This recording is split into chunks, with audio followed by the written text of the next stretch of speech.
ஓம் சத்குரு ஸ்ரீ சேஷாத்ரி சுவாமிகள் பாதுகாபியாம் நமோ நம. ஓம் மகா கணபதயே நமோ நம. சத்குரு ஸ்ரீ ஆதிசங்கராய நமோ நம. இன்று மே மாதம் 7ஆம் தேதியன்று ஸ்ரீ ஆதிசங்கர பகவத்பாதாளின் ஆராதனை நாள். ரொம்ப புண்ணியமான நாள். 2501வது ஆராதனை தினம். சில நிகழ்வுகளை பற்றி என் கருத்துக்களை சொல்ல இந்த பதிவு. நாம் எதிர்காலத்தில் எல்லோரும் ஒன்றாக இருந்து நம் நாட்டு மக்கள் எல்லோரும் பொருளாதாரத்திலும் ஆன்மீகத்திலும் கலாச்சாரத்திலும் மிக ஓங்கி இருந்து உலக நாடுகளுக்கு சேவை செய்ய வேண்டும் என்பது என்னுடைய பிரார்த்தனை. நம் பாரத நாடு உலகத்திலே மிகுந்த சிறந்த நாடாகத்தான் இருந்தது. ஆனால் கடந்த சில வருஷங்களாக 1947 படிப்படியாக குறைந்து இருக்கின்ற காலத்திலே நம் பாரத பிரதமர் மோடி அவர்கள் பிரதமராக பதவியேற்ற பிறகு நாட்டின் வளர்ச்சிக்காக 24 மணி நேரமும் உழைக்கிறார். அவருடைய உழைப்பின் பயனினாலே நேற்றைய தினம் நம் பாரத நாடு உலகத்திலேயே நான்காவதாக மிக சிறந்த பொருளாதார நாடு என்று இன்டர்நேஷ்னல் மானிட்டரி ஃபண்ட் அவர்கள் அறிவித்திருக்கிறார்கள். ஜப்பான் 4வது நாடாக இருந்தது. ஜப்பானை தாண்டி நாம் 4வது நாடாக வந்துவிட்டோம். நம் நாட்டுக்கு மிக சிறந்த பாரம்பரியம் இருக்கிறது. ஆனால் சரித்திர குறிப்புகள் என்பது அந்த அளவு நாம் சரியாக செய்யவில்லை. என்றால் தவறாக செய்துவிட்டோம் என்று புரிந்து கொள்ளக்கூடாது. எதெல்லாம் தேவையோ அதை மட்டும் நாம் குறிப்பிட்டுவிட்டு காலமானம், தேச வர்த்தமானம் இவைகளெல்லாம் நாம் குறிக்கவில்லை. இதனால்தான் நாட்டில் இருக்கிற பல முக்கியமான சாதனைகள் எல்லாம் உலக நாடுகளுக்கு தெரியாமலே போய்விட்டது.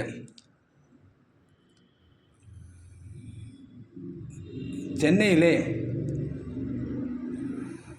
ஸ்ரீ சிருங்கேரி மடத்தின் சன்னிதானம் அவர்கள் விஜயம் செய்தார்கள். நல்ல பக்தி மார்க்கமாக இருந்தது.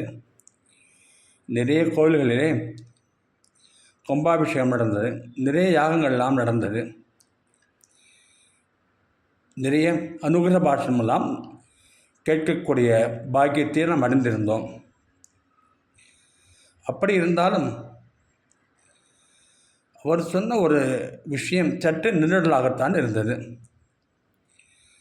ஸ்ரீ சன்னிதானம் அவர்கள் காஞ்சிபுரத்திற்கு சென்று காமாட்சி அம்மனை வணங்க வேண்டும் என்று அங்கே சென்றார்கள். ஸ்ரீ காஞ்சி சங்கர மண்டலத்தில் இதற்கு எல்லா விதமான ஏற்பாடுகளும் செய்து கொடுத்தார்கள்.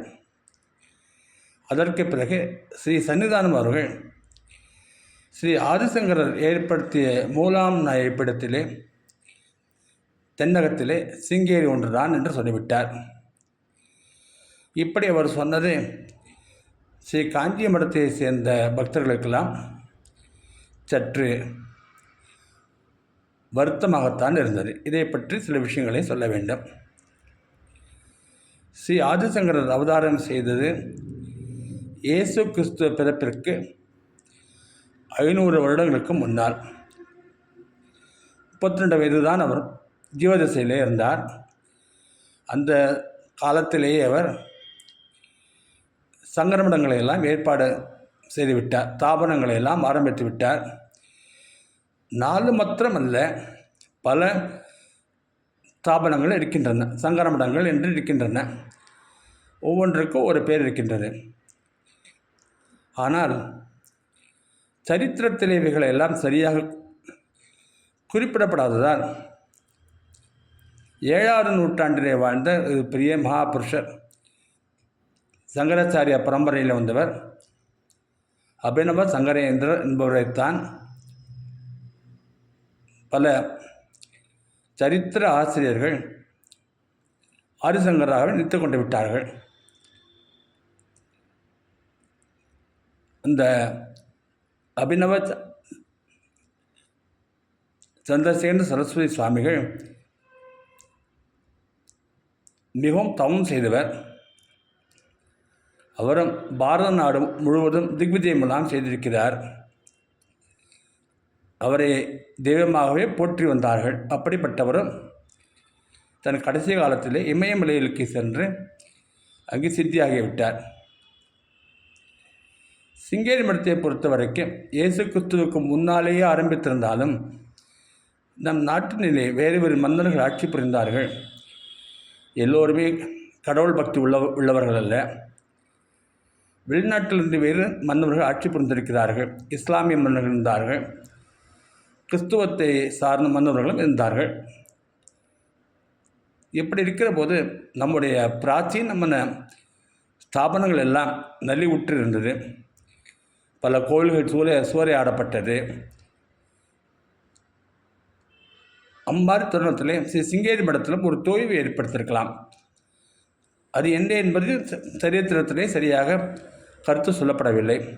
ஆனால் இயேசு கிறிஸ்து பிறப்பதற்கு முன் பிறந்த ஸ்ரீ ஆதிசங்கரர் இயேசு கிறிஸ்து பிறப்பதற்கு முன்னாலேயே எல்லா சங்கர மடங்களையும் நிறுவிட்டார் என்று நமக்கு சொல்கிறார்கள். அப்படி கருத்து இருக்கிறது. சிங்கேரி சங்கமடம் நொலிந்து போன நிலையிலே அபினவ சங்கரசேகர சரஸ்வதி சுவாமிகள் அதனை மீண்டும் புனருத்தாரணம் செய்து வழி வழியாக இப்பொழுது ஆச்சாரிய மக்கள் வந்து கொண்டிருக்கிறார்கள். அவர் எல்லோரும் மிக ஞானிகள், மிக சிறந்தவர்கள். நிறைய சமூகத்திற்கு ஆன்மீகத்துக்கும் தொண்டு செய்து கொண்டிருக்கிறார்கள். அதனால் அவர்கள் கிபி 788 அந்த சமயத்தில்தான் அவர்களிடம் ஆரம்பித்ததாக ரெக்கார்டுகள்லாம் வைத்துக் கொண்டிருக்கிறார்கள், பதிவேடுகள் வைத்துக் கொண்டிருக்கிறார்கள். நம் காஞ்சி மடத்தை பொறுத்தவரை எத்தனையோ ஞானிகள் இந்த பீடத்தில் அலங்கரித்து இந்த பாரத நாட்டில் ஆன்மீக வளர்ச்சியும் மக்களுக்கு பொருளாதார வளர்ச்சியும் கிடைக்க வேண்டும் என்பதற்காக அல்லும் பகலும் உழைத்திருக்கிறார்கள்.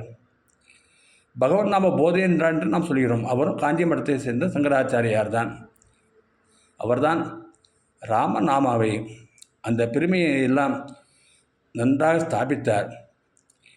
நம் காஞ்சி மகாபெரியவர் 100 ஆண்டுகள் இருந்து அவர் எத்தனையோ நல்ல விஷயங்கள்லாம் செய்துவிட்டு தான் சென்றிருக்கிறார் சொல்லுவர்கள் தவறுதான் என்றும் இருக்கிறார். ஸ்ரீ காஞ்சி மகாபெரியவர் ஸ்ரீ ஆதிசங்கரன் காலத்தினை சரியாக கணக்கிட வேண்டும் என்று அவரிடம் நிறைய விஞ்ஞானிகள்லாம் வருவார்கள். அப்படி வந்து ஒரு விஞ்ஞானி இந்த ஆற்றின் மண்ணை வைத்துக்கொண்டு அந்த இடம் எவ்வளோ வருடமாக இருக்கிறது என்று நவீன கருவிகள் மூலம் துல்லியமாக கணக்கிடக்கூடியவர். அவர் மகாபெரியவரை தரிசனம் செய்தபோது ஸ்ரீ மகாபெரியவர் அவரை காலடிக்கு சென்று காலடியிலே ஸ்ரீ சங்கர பகவத் பாதர் இருந்த அந்த பக்கத்தில் இருக்கும் மண்ணின் தனியாக எடுத்து செல்ல வேண்டும் என்றும் அந்த காலடியிலே சற்று தள்ளி ஒரு பெரிய ஆறு ஓடிக்கொண்டிருக்கிறது. அந்த ஆற்றில் இருந்து மண்ணை எடுத்து கொண்டு சென்று இந்த 2 மண்ணும் ஒரே காலத்தை சென்றவைதானா என்று பார்த்து சொல்லுங்கள் என்று கூறினார். காலடியிலே ஆதிசங்கர பாதர் இருக்கிற சமயத்திலே அவருடைய தாயார் ஆரிய அம்பாள் என்பவர் தினமும் ஆற்றுக்கு சென்றுதான் ஸ்நானம் செய்து வருவது வழக்கம். அந்த ஆறு பெரிய ஆறு என்று இப்போது சொல்கிறார்கள். பூர்ணா நதி என்று அந்த காலத்திலே சொல்வார்கள். அந்த ஆறு மிகவும் தள்ளி இருந்தாலும் சற்றும் உடம்பில் சிரமம் பாராமல் அந்த தாயாரானவர் சென்று ஸ்நானம் செய்வது வழக்கம். அவரால் சுத்தமாக முடியவே இல்லை. இதனால் ஸ்ரீ ஆதிசங்கரர் தன்னுடைய யோக மகிமையினாலேயே அந்த பூர்ணா நதியினை அவர்கள் வீட்டு அருகில் வருமாறு செய்துவிட்டார். இருந்தால் தாயாரால் தானும் செய்ய முடிகிறது. இது நமக்கும் உபயோகமாக இருக்கிறது.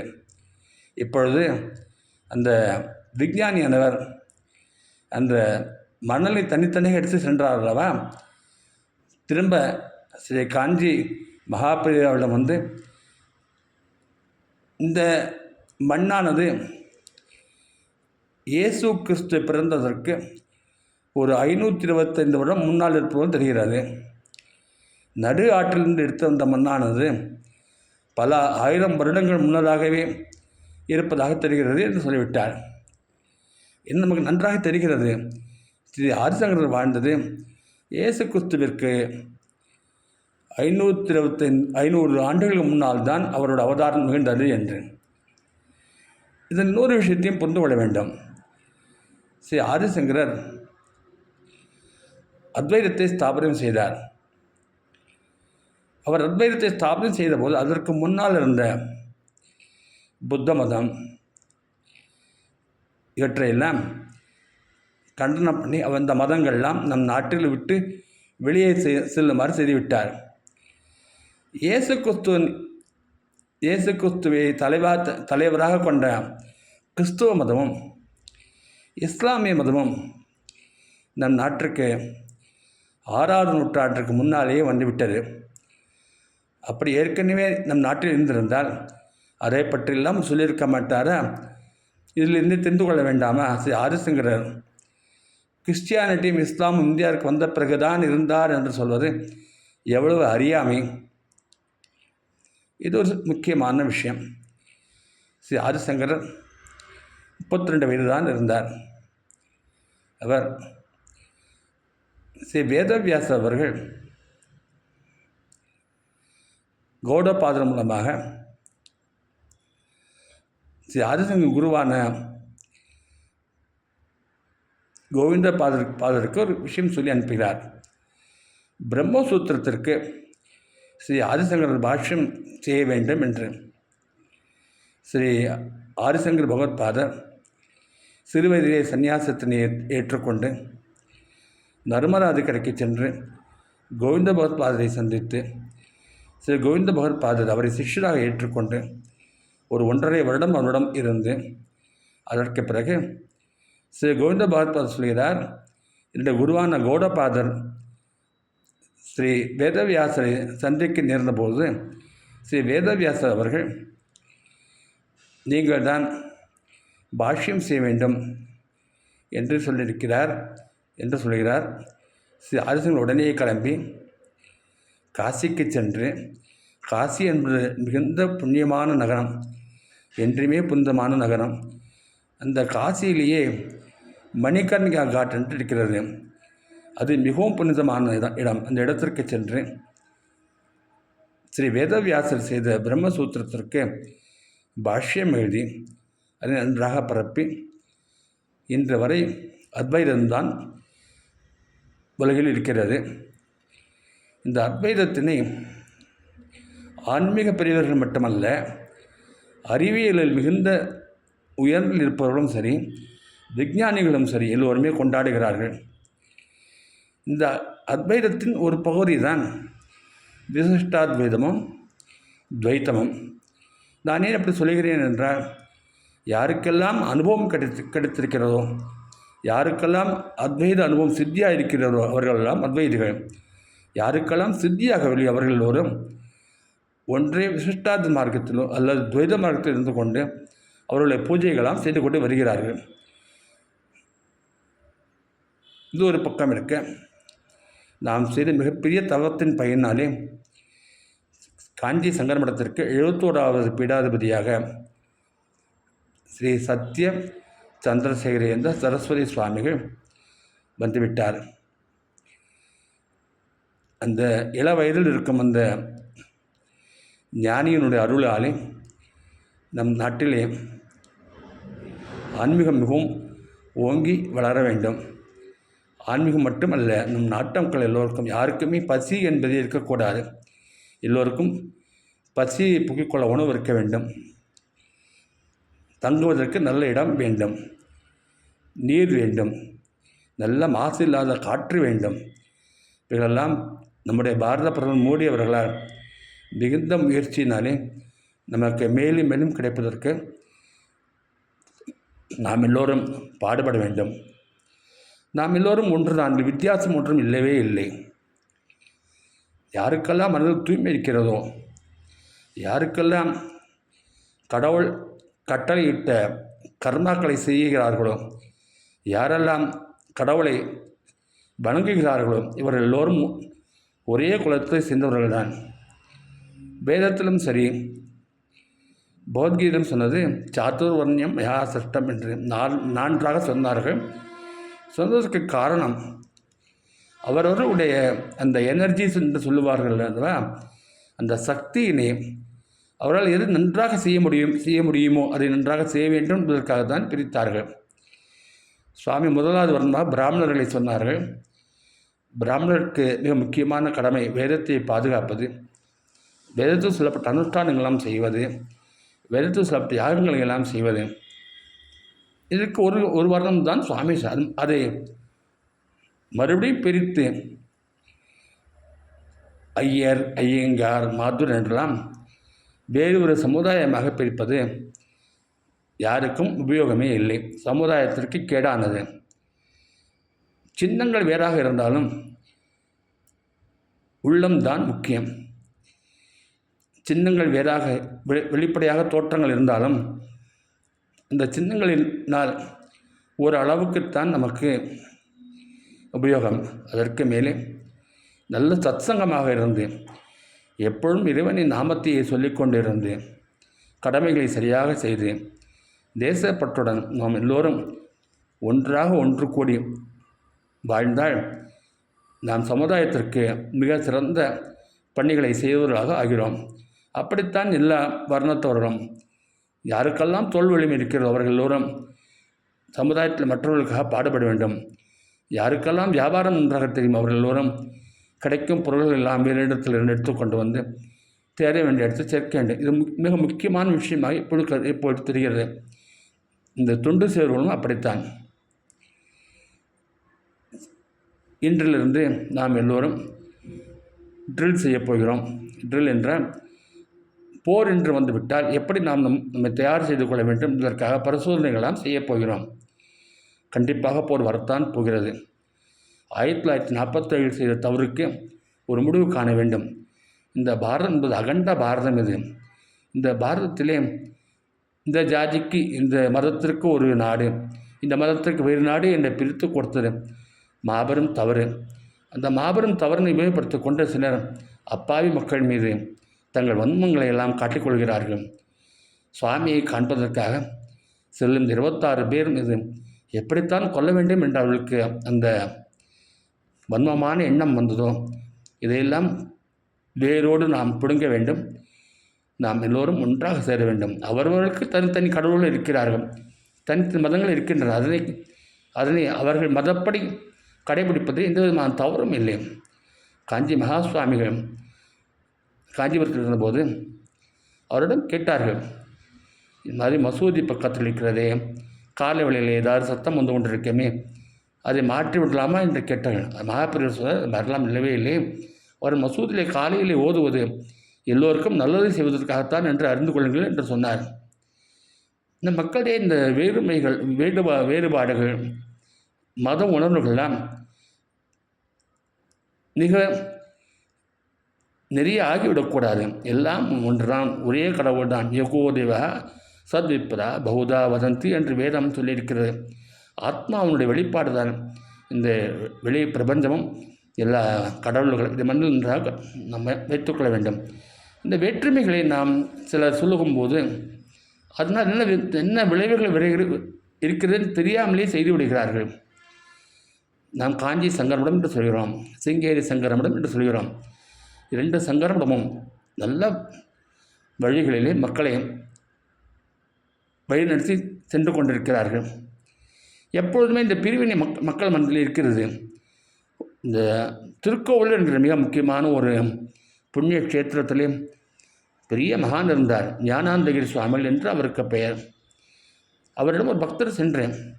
சுவாமி, காஞ்சி சங்கர மடத்திலும் ஆச்சாரியர்கள் இருக்கிறார்கள், சிங்கேரி மடத்திலும் ஆச்சாரியர்கள் இருக்கிறார்கள், இது யாரும் உயர்ந்தவர்கள் என்று கேட்டுவிட்டார். எத்தனை முட்டாள்தனமான கேள்வி இது!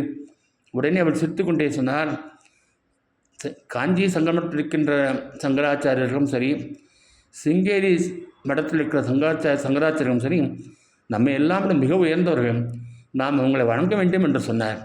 தன்னையும் சேர்த்துக்கொண்டு சொன்னார். ஆனால் அவர் மிகப்பெரிய ஞானி. அவர் 1000 வருடத்துக்கு மேல் அவருக்கு நினைவு இருந்தது. அவரை தாத்தா சுவாமிகள் என்று தான் சொல்வார்கள், அவர் பெயரை கூட சொல்ல மாட்டார்கள். அப்படி நாம் சமுதாயத்தில் பிளவுகளை ஏற்படுத்துகிற மாதிரி வார்த்தையை சொல்லிவிடக்கூடாது.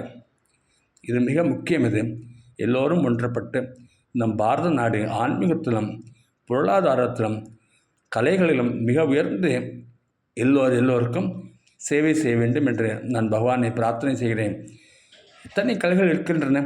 நம் நாட்டு கலைகளைப் போல எங்கேயுமே இல்லவே இல்லை. நடனம் இருக்கிறது, நடனத்திலே பரதநாட்டியம் இருக்கிறது, குச்சிப்புடி இருக்குது, இப்படி அதுக்கு பலவிதமான நடனங்கள் இருக்கின்றன. பாட்டு பாருங்கள், கர்நாடக சங்கீதம் இருக்கிறது. இதுக்கு இணையாக எங்கேயாவது ஒரு சங்கீதம் இருக்கிறதா என்று பார்த்தால் எங்கேயுமே இல்லவே இல்லை. இந்த கர்நாடக சங்கீதத்தில் இறைவனை மிக மகிழ்ச்சியுடன் சேர்ந்து பாடும்போது எத்தனை ஆனந்தம் வருகிறது. தியாகராஜ சுவாமிகளுடைய ஒவ்வொருவரும் ஆராதனையிலும் சேர்ந்து பாடுகிறார்கள் அல்லவா? அதை பார்க்கும்போது அந்த இசை காதலில் ஒலித்து கொண்டே இருக்கிறது. சத்சங்கம் எவ்வளவோ நடக்கிறது, எவ்வளோ பஜனைகள்லாம் நடக்கிறது. இவர்களுக்கெல்லாம் நாம் அமர்ந்து விட்டாலே புறம், நமக்கு பாடத்தெரியாவிட்டாலும் கூட சில நாட்கள் ஆனால் நாமே நன்றாக பாடிவிடுவோம். இதெல்லாம் மனதில் கொண்டு நம் நாட்டுள்ள கலைகள், சிற்ப சாஸ்திரங்கள், கோவில்களும் அப்படிதான். இந்த கோவிலுக்கு நான் செல்ல மாட்டேன், இந்த கோவிலுக்குத்தான் நான் செல்வேன் என்று நினைத்து கொள்ளும் தவறான விஷயம் அது. நாயகன் நாயகி பாவம் என்று ஒன்றும் இல்லவே இல்லை. நம் நாயகன்தான் இந்த கோவிலே இப்படி இருக்கிறார் என்று நினைத்து கொண்டு விட்டால் அப்புறம் வெற்றி நமக்கு தெரியவே தெரியாது. பெரிய பெரிய சிவாலயங்கள், விஸ்வாலயங்கள் எல்லாம் கட்டப்பட்டிருக்கின்றன. இவர்களுக்கெல்லாம் ஆன செலவு பல லட்சம் ஆகும். இப்பொழுது பார்த்து பல கோடிகளாக இருக்கும். அரசர்கள் மிக கஷ்டப்பட்டு கட்டியிருக்கிறார்கள். அவர்களாக கட்டவில்லை, இறைவனினுடைய அந்த தூண்டுதலினால்தான் அந்த ஆலயங்கள்லாம் வந்திருக்கின்றன. இவைகளெல்லாம் நன்றாக பராமரித்து நம் நாட்டுக்கலைகள் நன்றாக சிறந்து நாம் நன்றாக இருக்க வேண்டும். நம்முடைய அதிர்ஷ்டமாக்கும் நம்முடைய தமிழ்நாட்டிற்கு திரு அண்ணாமலை அவர்கள் பாரதிய ஜனதா கட்சியின் தலைவராக வந்திருக்கிறார். அவருக்கு எவ்வளோ விஷயம் தெரிந்திருக்கிறது, இங்கே எப்படித்தார் என்றே தெரியவில்லை. நிறைய விஷயம் தெரிந்திருக்கிறது, நல்ல அறிவாற்றல் இருக்கிறது, நல்ல நினைவாற்றல் இருக்கிறது, கையிலே டேட்டா வைத்திருக்கிறார். அவர் லஞ்சம் இல்லாது நம் தமிழ்நாடு இருக்க வேண்டும் நினைக்கிறார். ஓட்டுக்கு பணம் கொடுக்கக்கூடாதுன்னு நினைக்கிறார். இப்படிப்பட்ட தலைவர்களெல்லாம் நம்முடன் இருக்கும் இவைகளையெல்லாம் நாம் உபயோகப்படுத்தி கொண்டு நன்றாக உயர வேண்டும் என்று இந்த ஆதிசங்க பகவத்பாதரின் ஆராதனத்திலே நான் அவர் பாதங்களிலே பந்தி வேண்டிக் கொள்கிறேன். ஸ்ருதி ஸ்மிருதி புராணானாம் ஆலயம் கருணாலயம் நமாமி பகவத்பாத சங்கரம் லோகசங்கரம்.